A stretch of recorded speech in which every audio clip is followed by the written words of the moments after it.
সাম্প্রতিক রাখাইনদের জলকেলি উৎসব সাংরুপোতে দেখা যায় মঞ্চের ব্যানার ও স্থানীয়দের পোশাকে উঠছে আরাকান পতাকা।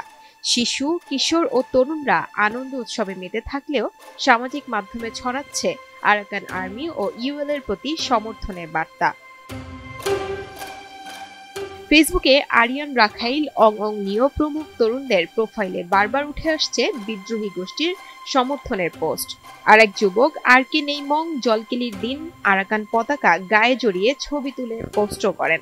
চট্টগ্রামও আগে আরাকানের অংশই ছিল, এমন মন্তব্যকে ঘিরে উত্তেজনা ছড়িয়েছে স্থানীয়দের মাঝে। জলকেলি উৎসবের মধ্যে আমরা দেখেছি আরাকান আর্মির পতাকা গায়ে দিয়ে তারা ওইখানে জলকেলি উৎসবে আনন্দ ফুর্তি করতেছে। রাখাইন পল্লীর অনেক ছেলেদের সাথে আমাদের ফেসবুকে ফ্রেন্ড আছে, তারা বিভিন্ন তাদের ওয়ালপেপারে আমরা দেখতে পাচ্ছি আরাকান আর্মির লোগো সংবলিত লোগোগুলো তারা ওখানে ব্যবহার করছে। এটা আমরা দেখেছি এবং এটা ভাইরাল হয়েছে, আমাদেরকে মানুষ দেখিয়েছে এবং আমরাও দেখি।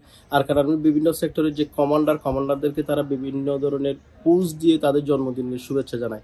আমি দেখছি আর আরাকানের মগবাকির একটা গ্রুপ আমাদের এলাকায় মগপড়ায় আর চৌধুরী পাড়ায় বিভিন্ন একটা সিন্ডিকেট আছে আমাদের নীলার থেকে। কিছুদিন আগে দেখলাম মগবাকি আমাদের এলাকায় মগপড়ায় স্বর্ণর দোকান আছে, স্বর্ণর দোকানে প্রায় এরা বাংলাদেশের নাগরিক, আরাকানের লোক আর মায়ের মতে নাগরিক। মায়ের মতে জামিল হলে বাংলাদেশে আশ্রয় নেয়, বাংলাদেশ থেকে জামিল হলে মায়ের মতে আশ্রয় নেয়। বেশিরভাগই ফলাফান আরাকান আর্মি কি ফুস্ট এরপরে ওইদের সৈনিকদের বাদ ডুইস করে।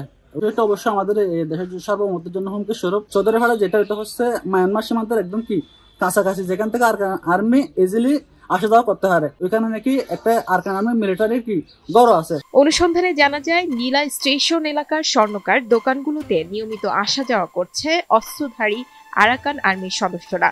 স্থানীয়রা বিষয়টি স্বীকারও করেছেন। পতাকা জাতীয় প্রতীক হিসাবে এটা রাখাইনরা ব্যবহার করে থাকে। এইটাও বলতে গেলে আমরা রাখাইনরা একটা জাতি, রাখাইন সম্প্রদায়, আমরা রাখাইনদের সাথে ওতপ্রোত জড়িত।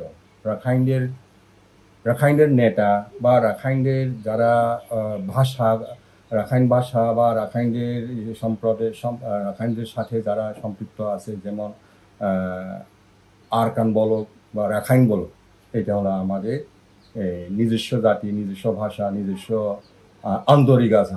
আমরাও রাখাইনেরা রাখাইন জাতির সাথে রাখাইন স্টেটের জন্য, রাখাইন কান্ট্রির জন্য আমরা সবসময় কামনা করে থাকি। যেহেতু এই রাখাইনরা 200 বছর পরাধীন হিসাবে আমরা বর্মিস আন্ডারে ছিলাম, এই রাখাইন স্টেট বা রাখাইন প্রদেশ বা রাখাইন কান্ট্রি।